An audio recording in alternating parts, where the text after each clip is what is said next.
这位26岁的女性曾经是穆斯林世界的社交媒体明星，外界认为正是这位妻子帮助出了名的幼稚球星登贝莱褪去了稚气，实现了成长，最终释放出巨大的足球潜能。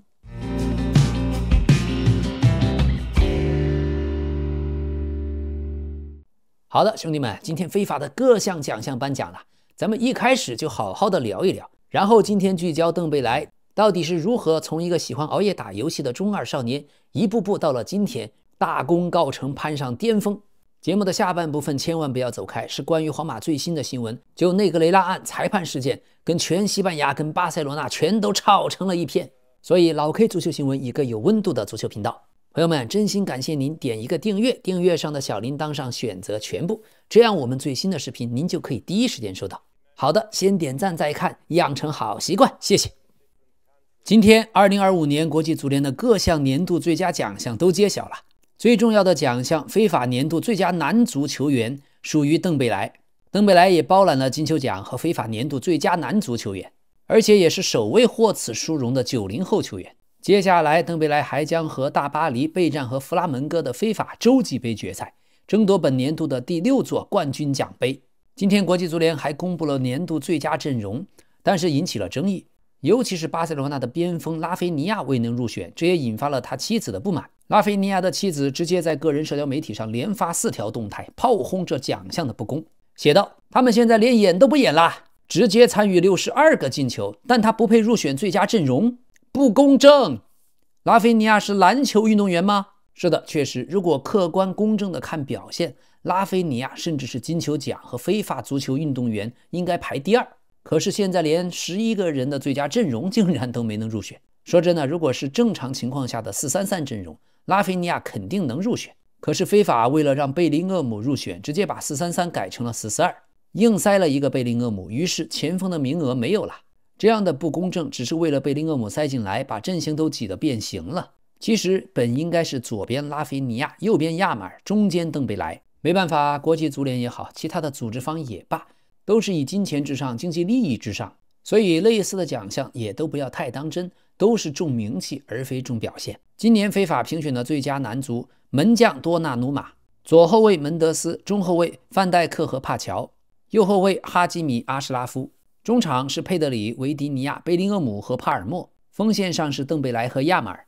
而多纳鲁马也当选了本年非法最佳男足门将，这也是他首次获此殊荣。而今年的普斯卡什奖最佳进球属于阿根廷独立竞技队的圣地亚哥蒙切尔，他在禁区外完成的超远距离倒钩确实是名至实归。有趣的是，这一次选国际足联的最佳球员，阿根廷的队长梅西投了登贝莱，波兰队的队长莱万投了自己巴萨的队友亚马尔，可法国队的队长姆巴佩竟然弃权，哈哈，这是因为规则规定入围候选的国家队队长不可以为自己投票，所以姆巴佩为什么弃权，一定是觉得自己才是最优秀的吧。对了，今年 C 罗作为葡萄牙的队长，但因为禁赛就把投票权转给了毕席尔瓦，毕席尔瓦投的是维迪尼亚、努诺门德斯和登贝莱。而法国队主教练德尚就是高情商啊，第1选票给了登贝莱，第2选票给了姆巴佩，第3选票给了阿什拉夫。在众望所归的情况下，德尚默许登贝莱更衣室的地位和战术价值暂时略超过姆巴佩。在目前的舆论下，姆巴佩应该不会为此而生气吧。好，咱们利物浦的索博斯洛伊作为匈牙利国家队队长，他把第1选票投给了利物浦队友萨拉赫，而最佳男足教练投了自己利物浦的斯洛特，最佳男足门将也投了利物浦的阿里松。你看看索博这样的选择就简单而轻松，当然先选自己人。巴西队的主教练安切洛蒂则将自己的第1选票给了登贝莱，第2选票给了拉菲尼亚，第3选票给了姆巴佩。说真的，安切洛蒂真的太公正了，投登贝莱以示公正，投拉菲尼亚以示自己是巴西队主帅，第3选票给姆巴佩而不是给维尼修斯也是意味深长。有意思的是，在男足最佳阵容的投票详情方面，其中一些球员的得分情况非常有意思。哈里凯恩在最佳前锋评选中得到了9分，恩佐还有库巴西则是各自在最佳中场和最佳后卫的评选中各自得了7分。这3位球员的共同点就是球迷方面都得到了高分，专家方面却1分未得。这一次是通过专家投票分和球迷投票分相加得出总分排名。要说恩佐和库巴西专家方面1分未得，老 K 还能理解，但哈里凯恩专家方面1分未得， 34岁的沙特阿拉伯前锋萨拉姆·达瓦萨里却得到了专家的投票，专家方面得了4分，球迷方面却1分未得，这就有些离谱。达瓦萨里即使在亚洲范围，他能属于亚洲的最佳球员吗？所以说白了，这所谓的专家，这4分肯定都沙特来的。中国队主教练新任的邵佳一，他的投票结果是邓贝莱、萨拉赫和拉菲尼亚。主教练方面，他选了恩里克、斯洛特和弗里克。门将方面选了多纳鲁马、阿里松和诺伊尔。邵佳一投的相当客观，没毛病，投的挺好。而中国队的队长张玉宁，他投的男足最佳球员是姆巴佩、邓贝莱、哈里凯恩。男足最佳教练是恩里克、弗里克和斯洛特，男足最佳门将是多纳鲁马、库尔图瓦、诺伊尔。作为前锋出身的张玉宁投姆巴佩、哈里凯恩，这值得理解。投票这种事嘛，有点个人倾向也很正常。而女足方面，西班牙队巴塞罗那女足27岁的邦马蒂获得最佳女足运动员，她已经连续3次获奖。可是巴萨女足和西班牙女足却分别在女足的欧冠决赛还有女足欧洲杯决赛中落败。但邦马蒂在这2项赛事都获得了最有价值球员奖项，而且还带领巴萨女足夺得了国内赛事的3冠王。这件事情比较离谱，就在阿森纳女足去年欧冠冠军，英格兰女足去年欧洲杯冠军。可是阿森纳的女足球员连前3的提名都没进去，前3的提名全是西班牙女足。这只说明一件事，在世界足坛呀，皇马、巴萨的广告效应确实是1等1的。个人觉得邦马蒂当然是传奇，但单论这赛季论冠军、欧冠、欧洲杯都被竞争对手卢索和卡尔登泰踩头夺冠。论数据也全面不如卡尔登泰的23球20个助攻，卢索也有25球9个助攻。大赛的表现，卡尔登泰欧冠5球3助攻，欧洲杯1球2助攻；卢索欧冠8球银靴1助攻，欧洲杯3球2助攻。甚至邦马蒂欧洲杯决赛还失了点球，卢索决赛破门扳平比分。所以女足方面，个人觉得女足英超越搞越好，奖项却太偏重皇马巴萨，这略有不妥。最佳女足门将属于英格兰女足和切尔西女足的汉娜·汉普顿。巴黎队上赛季的主教练路易斯·恩里克、球员邓贝莱、门将多纳鲁马也实现了大丰收。非法男足年度最佳的最终排名，邓贝莱、亚马尔、姆巴佩分列前3。邓贝莱在上个赛季贡献了35个进球、14个助攻，这样疯狂的数据，作为大巴黎的核心球员，终于率领了巴黎圣日耳曼历史性的第1次夺得欧冠奖杯，也是队史第1次3冠王的伟业。而且在欧冠淘汰赛所有关键的比赛都有关键发挥，即使世俱杯爆冷输给切尔西屈居亚军，但邓贝莱获得今年的金球先生，包括非法年度最佳，真是实至名归。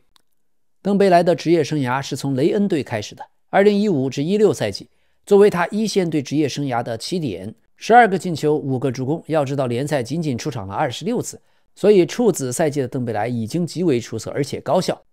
于是仅1年他便转会到了德甲的多特蒙德，随后在各项赛事中出战了48场，10个进球20个助攻。整个2016至17赛季，邓贝莱都是德甲最夺人眼球的新星，进球助攻2双，再加上他仅仅20岁的年纪，越来越多的人开始知道他、关注他，这是他职业生涯最高光的1年。在多特蒙德，邓贝莱1对1的过人成功次数达到了惊人的103次。要知道那一年拜仁的罗本才65次。在多特蒙德的赛季结束后，这么惊艳的表现，买家来了许多，而有着儿仨梦的邓贝莱也等来了西甲巴塞罗那的橄榄枝。因为价格没有谈拢，邓贝莱在多特蒙德采取罢训，一定要完成自己加盟巴萨的梦想。最终巴塞罗那花了 1.5 亿欧元拿下了这个当时只花了多特蒙德1500万的20岁小将。还有邓贝莱加盟巴萨呀，一开始的亮相仪式中颠球，结果让现场慕名而来的2万名球迷领略了什么叫做不会颠球，那拙劣的样子丝毫不像个职业球员。不过毕竟只是个孩子嘛，而且来到自己梦想的巴塞罗那难免紧张嘛。终于在巴塞罗那到了邓贝莱首秀的时候了，巴塞罗那对西班牙人的比赛，当时巴萨领先，主教练巴尔韦德把邓贝莱换上场，替补上场，邓贝莱表现不错，首秀就有1个助攻，后来2个赛季出场62次，18球16助攻。对于顶着这么高的转会费的球员来说，差强人意。而场外就更热闹了，晚上熬夜打游戏忘了调闹钟，训练迟到，而且不是1次2次。关键他住的地方旁边就是情色场所，但邓贝莱依然是宅在家里打游戏，废寝忘食。邓贝莱认为女人有游戏好玩吗？另外，邓贝莱玩手机上瘾也是常态，朋友们经常说他手机不离身，一有空就拿出手机看看。所以网瘾少年、中二少年全世界都一样呀。登贝莱在巴塞罗那屡次训练迟到，甚至好几次打破了巴萨的迟到记录。为此，巴塞罗那甚至让比达尔当时做他的监护人，希望能够提高登贝莱的职业素养和精神面貌。可是登贝莱真的像个中二少年，虽然屡次被批评被罚款，可他始终像个没事人一样。巴塞罗那甚至希望他找个女朋友，好让他早点成熟起来。所以巴萨时期的登贝莱正因为性格过于的随性，使得他对一切都不看重，职业生涯迟迟不能再上一个台阶。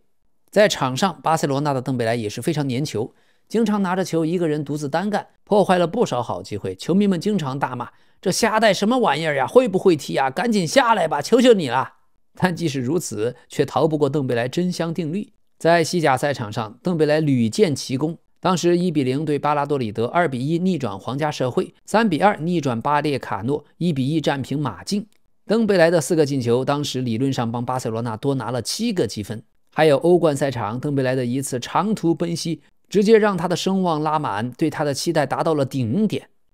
早在2017年，当时登贝莱加盟巴萨，他顶着天才的名分，转会费过亿。可最终没有能够在巴萨功成名就，反而经常出现训练迟到、沉迷游戏等等负面新闻。登贝莱加盟巴塞罗那的时候只是一个少年，但他的心智不成熟，只能算个小孩。登贝莱当年加盟巴萨，加入不久就做客迎战赫塔费。在那一场比赛，登贝莱受伤离场，休战了几个月之后才宣告复出。而这种伤伤停停的休息，几乎成为了他整个巴萨生涯的缩影。自从到了巴塞罗那，登贝莱的伤病就几乎没有中断过。受伤再复出，受伤再复出，这种循环的往复让他的状态始终起伏不定。尽管偶尔也有1-2场比赛的高光发挥，但多数时候只能归于平庸。巴萨的球迷心里面，登贝莱是一个让人爱恨交织的存在。大家又为他攻入的那些精彩进球而欢呼，同时也因为他会浪费一些很简单的机会而扼腕叹息。像2019年欧冠半决赛的首回合，2019年5月，登贝莱经历了职业生涯中最痛苦的时刻之一。在欧冠半决赛对阵利物浦的比赛中，他错失了一个绝佳机会。梅西当时倒在地上，深感沮丧，因为大家都知道这个失误可能会让巴塞罗那错失决赛席位。几天后，红军利物浦在安菲尔德以4-0的历史性的逆转反超比分，所以登贝莱成为了当时的罪魁祸首。当时登贝莱如果最后时刻那唾手可得的机会他能把球打进，那么次回合巴塞罗那到了安菲尔德，在利物浦那里未必就会遭遇惊天大翻盘。那一场被利物浦大逆转，也被外界讽刺到今天。还有在效力巴塞罗那期间，登贝莱多次被爆出和他的朋友彻夜熬通宵打游戏，导致第二天上午训练迟到，甚至有几次迟到了1-2个小时。而巴塞罗那的高层除了对他罚款以及让他在比赛中坐板凳等等这些例行的处罚措施之外，还要专程找登贝莱的经纪人进行沟通，要求经纪人派专人要管理好登贝莱的日常作息。你想想，一个职业球员熬通宵经常打游戏，那怎么可能身体好？所以经常是伤病缠身，训练迟到也是家常便饭。而且游戏男孩登贝莱上了场，表现也是起伏不定。不过在巴塞罗那，登贝莱还有一个不错的外号，叫真香男孩，意思是登贝莱虽然场外的负面新闻非常多，但时不时的靠着他顶级的天赋，在巴萨经常会打出一些高光表现。他完全缺乏职业素养，所以在诺坎普浪费了5年的职业生涯。他多次迟到球队的会议，原因最后都被归咎为沉迷电子游戏到凌晨。作为职业运动员，他当时的饮食堪称灾难，这也导致他频繁的受伤。有人告诉媒体，在登贝莱家中发现了无数的快餐盒，而厨师为他准备的健康的鱼餐却被丢弃，从来没有动过。所以熟悉他的人说，登贝莱的生活一团糟。我从没见过他喝酒，但他完全不遵守休息的时间，身边也没有合理的生活规划。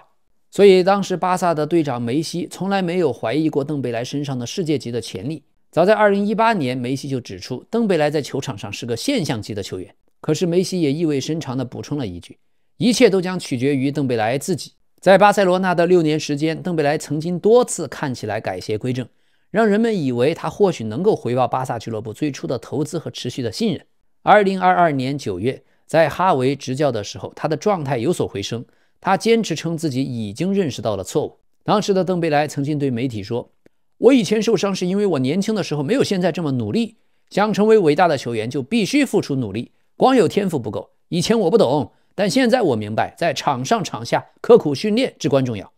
很明显，不努力就无法享受足球，上场机会会很少，还容易受伤。所以现在我更强了。可惜不幸的是，说的比唱的好听，那段出色的表现最终也只是昙花一现。类似的情况在巴塞罗那发生过许多次，不过俱乐部仍然选择相信他。巴萨主席拉波尔塔多次说过，登贝莱值得一些特殊的对待。于是登贝莱在巴萨获得了无数次改过自新的机会，最后的机会，最后的机会，最后的机会，这句话就一直伴随着巴塞罗那的登贝莱。但最终他在极其不愉快的情况下离开了巴萨，利用了自己合同中的一项条款，仅仅以5000万欧元的价格转会，其中一半还归他自己个人，另一半才归巴塞罗那获得。当然了，最初的巴塞罗那能够同意这样的条款，自身是难辞其咎。不过人们会同情当时始终支持邓贝莱的巴萨主教练哈维。哈维在2023年夏天坦言，我对邓贝莱有点失望，他决定去巴黎，而我们无能为力。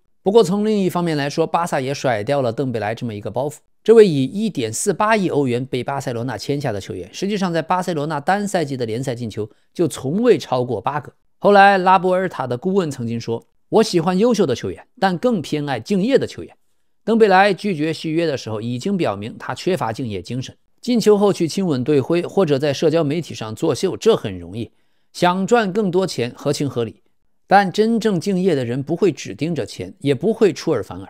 所以我宁愿派拉玛西亚青训的孩子们上场，这些孩子每次训练都全力以赴，也不想用那种像登贝莱今天9分明天可能就是3分的球员。是的，顾问指出的这种巴塞罗那令人抓狂的不稳定性十分中肯，这也是当时的登贝莱没有入选世界级球员俱乐部的核心原因。直到28岁的现在，登贝莱才开始在顶级舞台上稳定输出。所以登贝莱是巴塞罗那队史上最浪费钱的引援。作为攻击手，他代表法国队参加了4届大赛，却从未在国际大赛中进球。当然，登贝莱是世界杯的冠军，但那枚奖牌更加凸显了他的矛盾性。2018年俄罗斯世界杯淘汰赛，他仅仅出场2分钟。4年后的卡塔尔世界杯决赛，他表现很糟糕，半场前就被换下。当时前英格兰国脚皮尔斯曾经对记者说，德尚必须做点什么，我们目睹了一场灾难，登贝莱的表现是我见过最烂的。在巴塞罗那效力的6个赛季里，登贝莱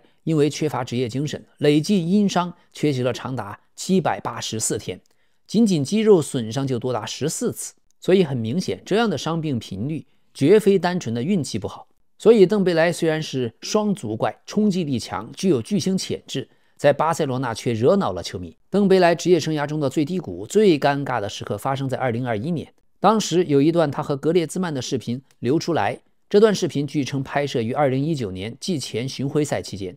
视频中2个人似乎在嘲笑帮他们调试电子游戏的亚洲技术人员。据说登贝莱对着3位技术人员说，就为了玩实况足球就要面对这么多张丑脸，你们不觉得丢人吗？这是什么落后的语言？你们国家的科技到底发不发达呀？不过随后他在社交媒体上回应，我始终坚决反对任何形式的歧视。过去几天有些人蓄意把我塑造成并非真实的模样，我坚决否认对我的指控。如果我冒犯了日本的朋友，我在此致歉。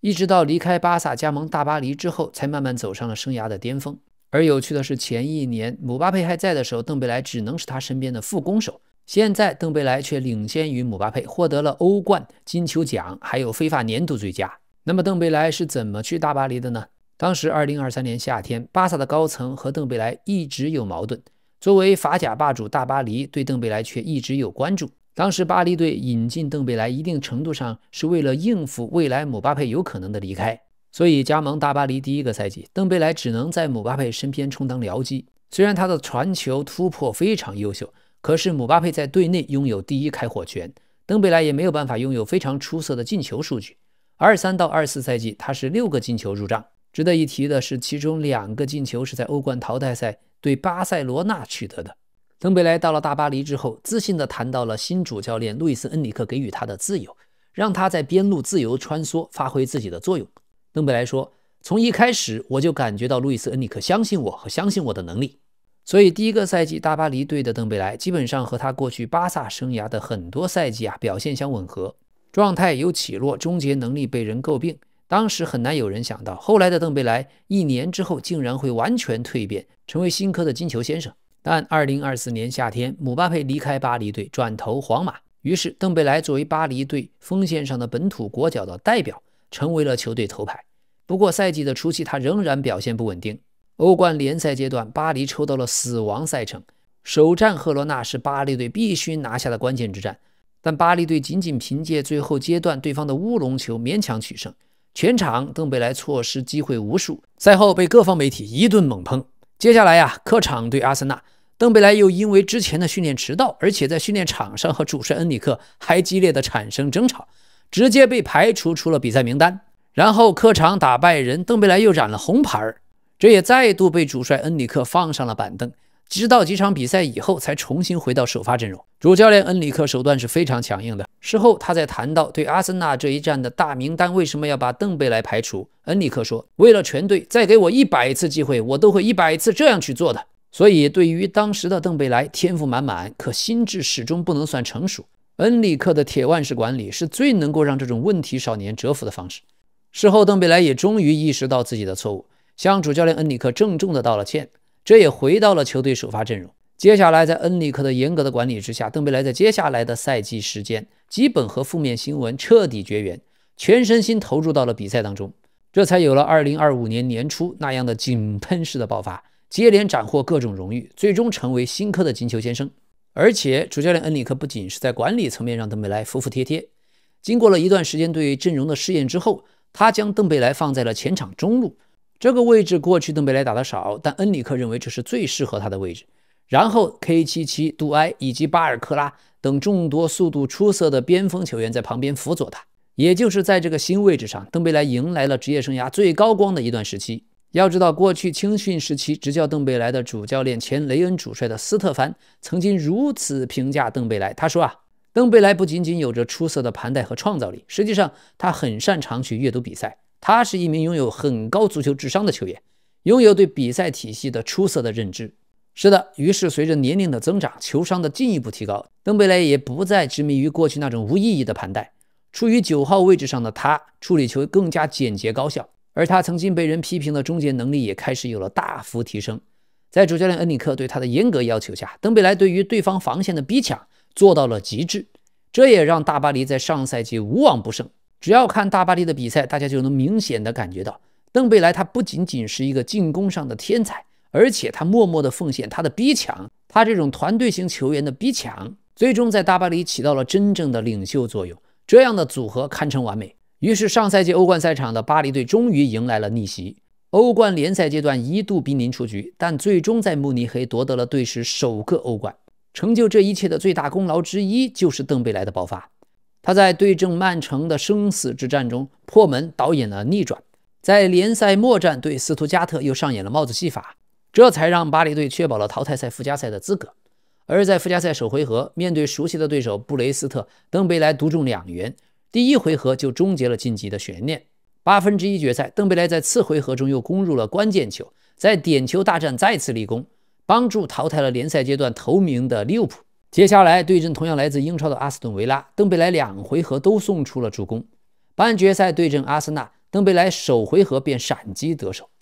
决赛打国际米兰，邓贝莱完全发挥出了自己在伪9号的作用，尽管自己没有进球，但他通过助攻和策应制造了本队3个进球，导演了最一边倒的欧冠决赛。算上7月份的世俱杯，整个赛季邓贝莱是35个进球，14个助攻。要知道这个数据还包含赛季初期他经历了不小的起伏，所以进球和助攻数据绝大部分是来自2025年，这个效率丝毫不低于巅峰时期的梅西和 C 罗。而在欧冠赛场，邓贝莱的表现又堪比2022年最巅峰的本泽马，每一轮淘汰赛他都有关键发挥。集体荣誉方面，邓贝莱帮助大巴黎夺得了舰队大半个世纪以来第一座欧冠奖杯，还拿下了队史第一次4冠王的伟业。要知道，过去巴黎队曾经拥有伊布拉希莫维奇、卡瓦尼、内马尔、姆巴佩还有梅西，这一代代的巴黎巨星始终没有达到的至高荣誉欧冠，终于让邓贝莱拿到了。所以无论从哪个角度看，邓贝莱一定是本年度最优秀的球员，而且没有之一。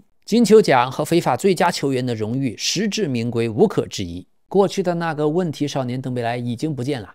取而代之的是他现在逐渐规律的作息。今年在接受队报采访的时候，邓贝莱说，在巴塞罗那踢球的时候，我遭遇了很多身体上的问题，那段经历让我学到了许多，也让我现在受益匪浅。如今我更了解自己的身体，受伤也就更少了。以前我休息的时候会直接回家打游戏、看电视，那时候我更年轻，这也很正常。但现在即使是休息日，我也会去训练中心和理疗师们一起做康复训练。我意识到自己已经不再年轻，我已经28岁了。随着岁月的流逝，你会越来越成熟，并感到责任在肩。最近2年，我改变了许多生活习惯，这也让我的表现大幅提升。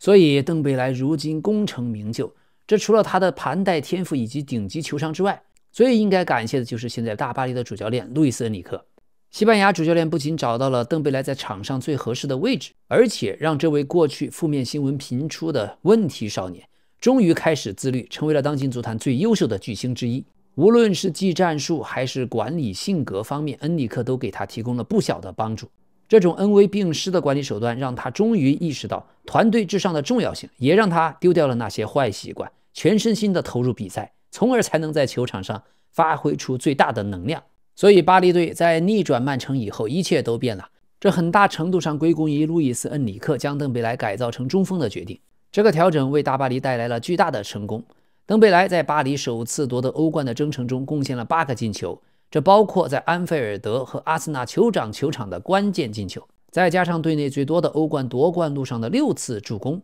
所以真正的伟大需要更长时间的检验，邓贝莱自己也明白这一点。这里有个插曲，在后来世俱杯巴黎队击败迈阿密国际队之后，梅西不仅将自己的球衣，还有自己的短裤，以及在亚特兰大比赛时穿的球鞋都送给了欣喜若狂的邓贝莱。邓贝莱甚至在社交媒体上表达了和梅西重逢的喜悦，直接称梅西为史上最伟大球员。而梅西显然也很高兴见到他，因为梅西也为这位曾经在诺坎普迷失的天才少年终于在王子公园找到快乐而欣慰。至于邓贝莱自己，他承认巴塞罗那那支有梅西和邓贝莱的球队很出色，但邓贝莱认为恩里克的这一支巴黎队才是他最享受的团队。邓贝莱在巴黎的成功离不开他的母亲和妻子。拿到欧冠的时候，邓贝莱在舞台上泪水潸然，他的母亲法蒂玛塔陪伴在身边，而邓贝莱也非常感谢他很少露面的妻子丽玛爱德不懈。这位26岁的女性曾经是穆斯林世界的社交媒体明星，外界认为正是这位妻子帮助出了名的幼稚球星邓贝莱褪去了稚气，实现了成长，最终释放出巨大的足球潜能。过去邓贝莱的职业生涯一度濒临彻底浪费一代天赋的边缘，而一桩种族主义的丑闻也是将他在巴塞罗那的处境推向谷底。但4年过去，自从和利马成婚以后，一切都迎来转折。利马后来在自己的社交媒体更新了一张邓贝莱和金球奖奖杯的合影，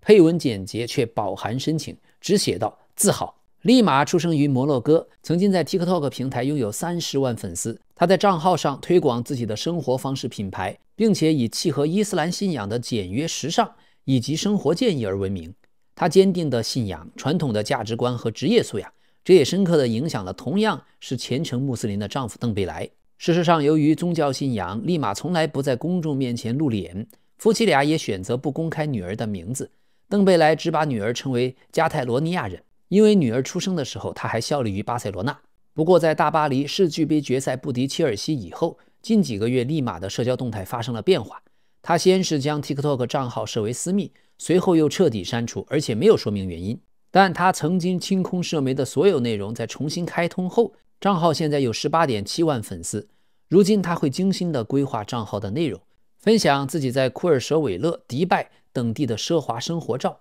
却绝不在个人主页中提及家庭生活。除了家人以外，所有的内容都经过刻意的构图拍摄，再配上简短的描述性文字，更增添了几分神秘感。2021年，两个人在法国举办了一场格调高雅却很低调的传统摩洛哥婚礼。婚礼的片段和利马罕见的露脸照也曾经在社交媒体上流传。当时邓贝莱在巴塞罗那的许多队友甚至都不知道他结婚了，婚礼的参与者也仅限于极小范围的亲友。婚后第2年，夫妻俩迎来了女儿，邓贝莱更是以全新的成熟姿态，认真地履行父亲和丈夫的职责。这份转变更多地体现在了他代表大巴黎的赛场表现中。所以利马沉默的勤勉以及对家庭与信仰的坚守，彻底改变了邓贝莱。如今邓贝莱已经脱胎换骨，他能够将妻子在幕后那磐石般的支持作为自己的底气。尤其是上赛季邓贝莱的冲刺回防拦截对手的那些视频在网络上疯传，球迷们都惊叹那个曾经踢法非常散漫偶尔还显得漫不经心的邓贝莱，如今已经是以猎犬般的拼抢强度和职业态度所取代。可以说，为人父为人夫带来的这种责任感，彻底唤醒了邓贝莱，让他对自己的职业态度变得愈发严肃。在与丽玛结婚后，邓贝莱甚至聘请了专属的住家营养师，还特意飞回法国接受专业治疗，以防止伤病再度困扰自己。在巴塞罗那的最后几个赛季是他职业生涯回暖的开端，而这一上升势头在效力大巴黎的时候达到了顶峰。好在现在那些曾经的不成熟早已成为过往。在大巴黎的更衣室里，邓贝莱已经是经验丰富的老大哥，在巴黎过着稳定平衡的生活，这些都离不开他父母的关键作用。邓贝莱的母亲有毛里塔尼亚和塞内加尔血统，父亲则来自马里。为了追求更好的生活，夫妻俩决定移居法国。而根据报道，老奥斯曼为了支撑家庭，不知疲倦的工作。而足球早已融入邓贝莱的血脉，他的父亲老奥斯曼就曾是业余球员，叔叔更是职业球员。正是通过了叔叔的人脉，邓贝莱一家在他早年做出了巨大牺牲。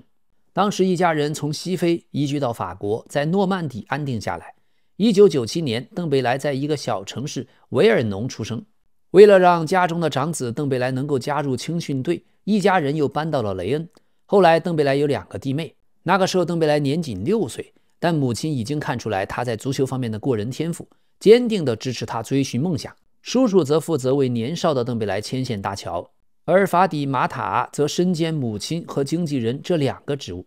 邓贝莱在雷恩签下了第一份职业合同的时候，是母亲作为他的代表。19岁，他以1200万英镑转会到多特蒙德，也是法蒂玛塔全程主导了相关事宜。这位母亲向来以精明干练闻名，是家中行事果断的核心人物。相比之下，他的父亲性格更为内敛，不喜欢抛头露面。所以在星光熠熠的金球奖颁奖典礼上，当全世界的目光聚焦的时候，是他的母亲法蒂玛塔骄傲地陪伴在儿子身边。母亲在接受采访的时候也难掩激动，说：金球奖真的太不一样了，即便在邓贝莱小时候我们聊过巴塞罗那，聊过他的梦想，但金球奖我们从没想过能够走到这一步。说实话，想象自己的儿子成为世界最佳球员，那种感觉，不过我向你保证，我并不意外。邓贝莱本人则在台上落泪，也表示，在我人生最艰难的时刻，母亲始终陪伴在我身边。所以如果没有母亲这始终如一的信任，尤其是在他们的家庭早年动荡的时期，如果没有父亲在陌生的国度为了生计奔波的那种坚持，毫无疑问，现在的邓贝莱如今的这份荣誉便无从谈起。回想早年邓贝莱为了跻身职业足坛付出的那些艰辛，再到后来在巴塞罗那、西班牙经历的那些动荡岁月，正是他的妻子丽玛和父母的陪伴与支持，最终帮他将足球的梦想照进了现实。最近年末也是各种排名、各种选项。过去的前利物浦主帅克洛普公布了自己心目中足球教练的总统山，4人名单当中，他没有把自己列入其中，而是选择了4位足球史上的传奇教练：克鲁伊夫、瓜迪奥拉、福格森和香克利。挑选出这4位历史最佳教练，克洛普是这么说的：事实上，只选4个人真的非常困难，但我还是决定试一试。第一人选克鲁伊夫，是我所了解过的最具影响力的足球教练，他看待足球、理解足球的方式几乎无人能出其右。第二个位置我给瓜迪奥拉，因为他也是如此，我曾与他正面交锋，非常清楚与他对阵有多么艰难。那么到第3个选择，现在事情真的开始变得复杂了。我们来说说历史上最成功的教练之一，同时也是我非常欣赏的人——福格森爵士。而在最后第4个名额，现在我几乎无法做出决定。安切洛蒂当然在我的考虑之列，比尔·香克利、鲍勃·佩斯利，我听过他们太多故事，但从未亲眼见过他们执教。不过最终我还是希望在总统山上看到香克利，就这样吧。个人觉得扎叔作为利物浦的军魂，选香克利，利物浦过去最传奇的主帅，没有问题。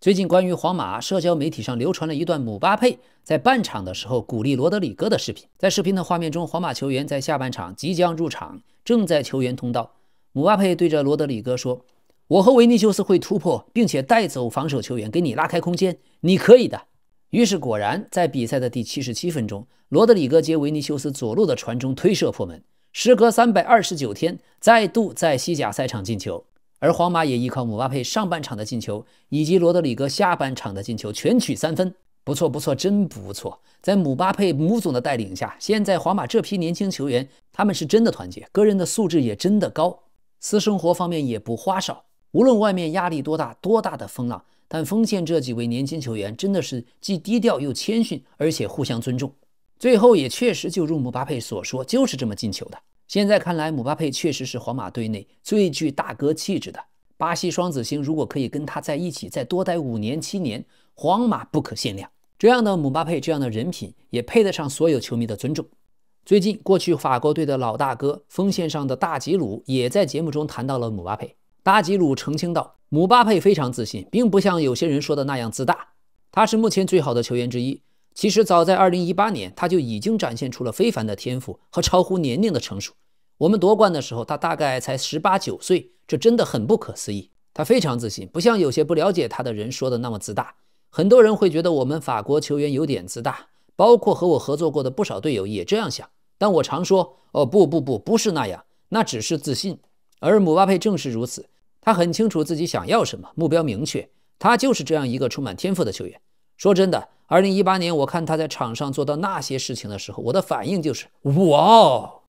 对这一点，法国队的队友科纳特也曾经说过，有些人可能以为姆巴佩很傲慢，这是我在俱乐部和其他地方被采访中问到过的问题。我对他们说，你疯了吗？姆巴佩人太好了。是的，所以姆巴佩确实来自一个中产家庭，确实从小就有良好的教育，很多事情只要结合家庭背景和教育你去想，就一目了然。最近巴黎的劳资仲裁委员会也做出了裁决，大巴黎需要向姆巴佩支付约6100万欧元，这涉及到球员在2024年合同结束后那些没有支付的工资、奖金以及带薪休假。仲裁委员会在裁决中还同时附加了临时强制执行条款，这意味着即使大巴黎选择提起上诉，也必须立即执行裁决，向球员支付相关的款项。巴黎官方也已经宣布，俱乐部将执行对姆巴佩6100万的赔偿，但保留上诉权利。所以商业社会合同为王。个人觉得大巴黎在法庭上、在官司上这么缠来缠去，只是为了恶心姆巴佩出口恶气。但理性来讲，大巴黎知道这个钱是必须要给的。在庭审中，大巴黎几乎动用了全部的律师团队，而姆巴佩方面就只有2名律师发言。专家事后解读，这更像是大巴黎在进行一种力量展示，来凸显案件的重要性。专家最后认为，姆巴佩和大巴黎的劳动仲裁纠纷显然还远远没有走到终点。最近，皇马再次就裁判的问题掀起了轩然大波。在皇马高层和会员共同出席的圣诞晚宴上，老佛爷再次公开谈到了内格雷拉案，语气相当强硬。老佛爷说，正如大家所知道的，这起持续了将近20年、极其严重的内格雷拉案理应得到公正的裁决。令人难以理解的是，在这场斗争中，其他机构却让皇马成了孤军奋战的一方。裁判委员会主席竟然要求我们忘记这件事儿，我们怎么可能忘记足球史上最大的丑闻？西班牙足协和西甲联盟怎么能采取这样的态度？他们有责任维护足球的公平与完整性，甚至可能有俱乐部正是因为内格雷拉案而不公正的降级。我们的足球已经被严重破坏，正义必须得到伸张。别忘了，负责调查此案的法官已经将其定性为系统性腐败，而巴萨方面也承认这些付款是因为他们认为对自己有利。对老佛爷的炮轰，西甲主席特瓦斯通过社交媒体回应道，主席先生，别让别人给你编故事了。在司法程序中，参与顺序并非由当事人的意愿决定，而是遵循法律规定。这个顺序明确且不容置喙。首先是检察官，接着是前裁判的律师，之后是西甲联盟，最后才是皇家马德里。你们是最后一个参与的。你不记得自己为什么是最后一个了吗？这正是由当时的被动性导致的。顺带一提，检察官提出了19个问题，前裁判的律师提了2个，西甲律师的问题是在这之后才提出的。更值得注意的是，皇家马德里后来试图提出的问题，路易斯·恩里克和巴尔韦德其实都已经回答过了。在这种背景下谈论被动性，不仅是对司法程序的蔑视，更是对所有了解法庭运作之人智商的不尊重。这不是义愤填膺，而是演戏。西甲始终尊重程序，该行动时就行动，从不会编造故事。但遗憾的是，有些人却对此乐此不疲。而巴塞罗那主席拉波尔塔将在本周四巴萨的圣诞庆祝活动中回应这些言论。据消息人士爆料，拉波尔塔将强硬地回击老佛爷。另外，西班牙裁判协会也刚刚发布声明，针对老佛爷本周2的言论予以了强烈谴责。裁判协会的声明中写道，在2024到25赛季国王杯决赛新闻发布会上，当值主裁判的发言旨在揭露西班牙各级别赛事中针对裁判及其家属的暴力行为已经到了不可接受的程度。正因如此，裁判团体决定成立这一组织。正如视频所示，其言论绝无威胁任何俱乐部之意，这与皇马试图让公众相信的情况截然相反。哈哈，对这件事儿，今天皇马的主帅阿隆索在出席国王杯的赛前发布会也谈到了。关于内格雷拉案，我们与俱乐部及主席的立场相同，最重要的是为了足球的利益，应该查明真相。每个人捍卫各自的利益，这很合理。谁觉得自己受到损害，就应该发声。我们正是这么做的。关于裁判界，所有联赛都存在各种情况，同为人类，我们每个人都会犯错。但这里出现了一个必须调查的案件。在海外，人们对此事非常惊讶，因为这件事没有任何后果或者问责，因此查明真相很重要。现在这样是很不正常的，不能习以为常。所以临近圣诞节，西甲裁判的这件事却越演越烈。再次声明，足球只是娱乐，裁判的事情意甲已经有前车之鉴，绝非一片净土。但是各位，咱们抱着吃瓜群众的态度就好。无论您是支持皇马还是巴萨，吵一吵闹一闹没有关系。但最关键的足球场上的事儿，还得足球场上用脚说话。今天的比赛，英格兰联赛杯，切尔西在客场3-1战胜了卡迪夫城。上半场都没有进球，下半场切尔西这边57分钟，加纳乔先进一个，随后卡迪夫城由特恩布尔扳平。在比赛最后10分钟，佩德罗内托和加纳乔再进2球，3-1拿下。